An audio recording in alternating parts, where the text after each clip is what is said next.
सब्र का फल मीठा होता है। तो दोस्तों, आपने इस मुहावरे को ज़रूर सुना होगा। चलिए आज हम इस कहानी से जानते हैं कि क्या होता है।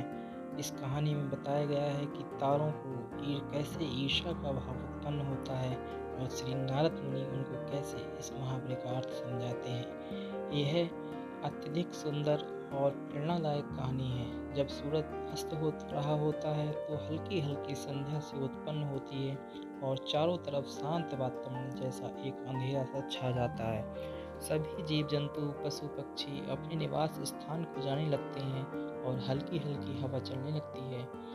हम जब आसमान की ओर देखते हैं तो सूर्य अस्त होता रहता है और तभी आसमान में तारे टिमटिमाने लगते हैं। कुछ तारे अधिक चमकीले होते हैं लेकिन कुछ कम चमकीले होते हैं। अधिक चमकीले वाले तारों पर हमारी नज़र जल्दी पहुंचती है, परंतु कम चमकीले वाले तारों पर हमारी नज़र बहुत ही कम हो जाती है। इसलिए हम उन पर ध्यान नहीं दे पाते और उनकी सुंदरता फीकी पड़ जाती है। परंतु उन सब में से एक ऐसा तारा होता है जो अत्यधिक चमकीला होता है।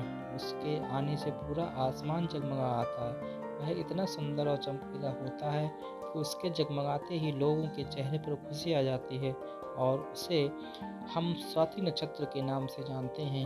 अत्यधिक चमकीला और सुंदर होता है, जिसके आने से लोग खुश हो जाते हैं। इसलिए बाकी के नक्षत्र स्वाति नक्षत्र से ईर्ष्या करते हैं और अपनी इस ईर्ष्या की कथा को श्री नारद मुनि को बताते हैं। नारद मुनि उस सभी तारों को समझाते हुए कहते हैं कि देखो, जो भी सब्र करता है उसकी कीर्ति संसार में होती है और मुझे प्रतीत होता है कि आप लोगों में धैर्य नहीं है। इसलिए आप लोग संध्या काल में होते ही तुरंत जगमगाने लगते हैं, लेकिन स्वाति नक्षत्र अत्यधिक समय के बाद आसमान में निकट आता है, तभी उसकी प्रतिस्पर्धा इतनी अधिक होती है। तभी सभी लोगों के चेहरे पर मुस्कान आती है। इसलिए कहा जाता है कि हमें सब्र करना चाहिए, क्योंकि उसका फल मीठा होता है। यदि तुम देर में आसमान में टिमटिमाते होते तो तुम्हारा भी महत्व होगा और तुम्हें भी लोग अलग अलग नाम से जानेंगे। नारद मुनि द्वारा समझाई गई बात सभी तारों को समझ में आ गई। सब्र का फल मीठा होता है, यह बात हम सब जानते हैं और इसे हम लोगों ने महसूस भी किया है। मैं हमेशा अपने कार्य को पूरा करने के बाद उसके परिणाम के इंतज़ार में उतावला हो जाता हूँ, या फिर अपने आने वाले कार्य को पूरा करने के लिए उतावला हो जाता हूँ, जिससे मेरा आने वाला कार्य बिगड़ जाता है। परंतु मुझे ऐसा नहीं करना चाहिए। मुझे सब्र करना चाहिए उस परिणाम का या उस आने वाले कार्य का, जिससे मैं उस कार्य को अच्छे से समाप्त करूँ और उसका परिणाम भी अच्छा हो।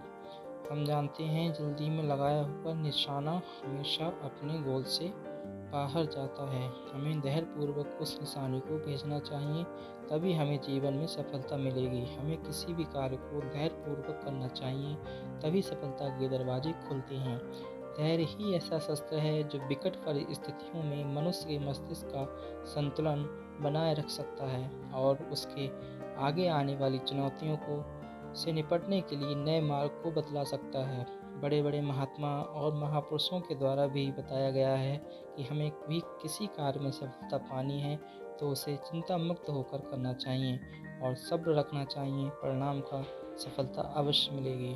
हमारी ज़िंदगी छोटे छोटे समय की भागों में बटी हुई है। हमारी ज़िंदगी में कई दिन, कई घंटे, कई मिनट और कई सेकंड होते हैं, लेकिन कुछ लोग इसी समय में उस मुकाम को हासिल कर जाते हैं जिसकी उन्हें चाह होती है। वे समय का सदुपयोग करते हैं और अपने जीवन में सफल हो जाते हैं। एक गांव में एक गरीब आदमी रहता था। उसके घर में उसकी पत्नी और उसकी एक बेटी और एक छोटा बेटा था। उसकी पत्नी दूसरों के घर में काम करके अपने परिवार का खर्च चलाती थी।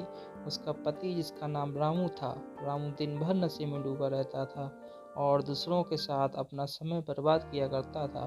कहीं इधर ताश के पत्ते खेलता दिखता था तो कहीं उधर लोगों के दरवाजे बैठकर गपशप मारा करता था। अपने परिवार का ख्याल उसे बिल्कुल नहीं था।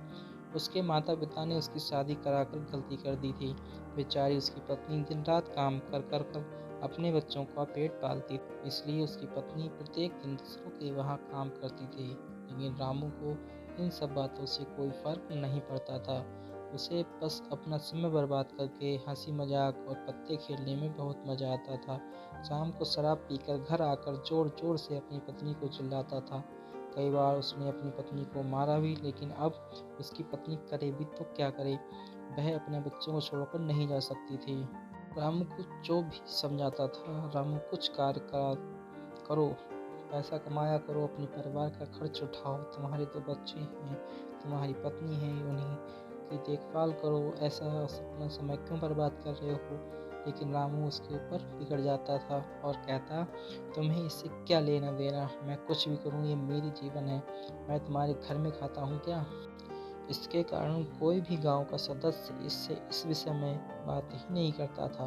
वह सुबह खाकर निकल जाता था और रात में शराब पीकर आता और अपनी बीवी के ऊपर गुस्सा करता था। ऐसा ही कुछ दिनों चलता रहा। कुछ दिनों बाद संसार में एक ऐसी बीमारी ने जन्म लिया जो मानव जाति के लिए अत्यधिक खतरनाक थी।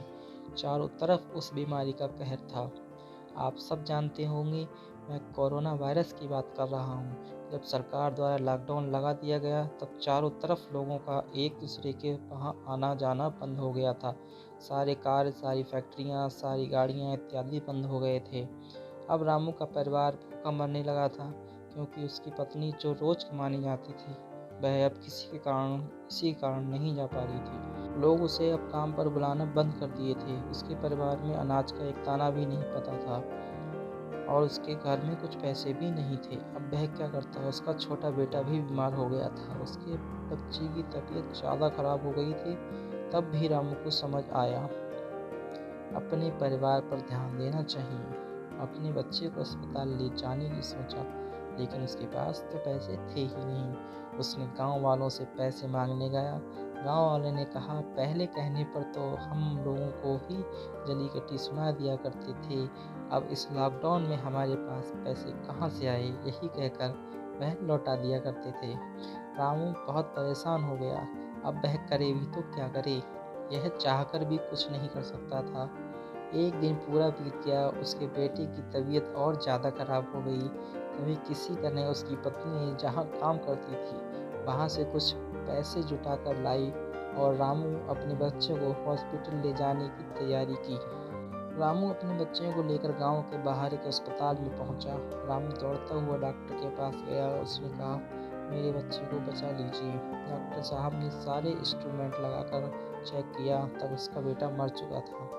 डॉक्टर साहब ने ये बात रामू से कहा, यदि तुम अपने बच्चे को 10-15 घंटे पहले आते तो मैं तुम्हारे बच्चे को बचा लेता। मुझे बहुत दुखी होकर कहना पड़ रहा है कि मैं तुम्हारे बच्चे को बचा ना सका।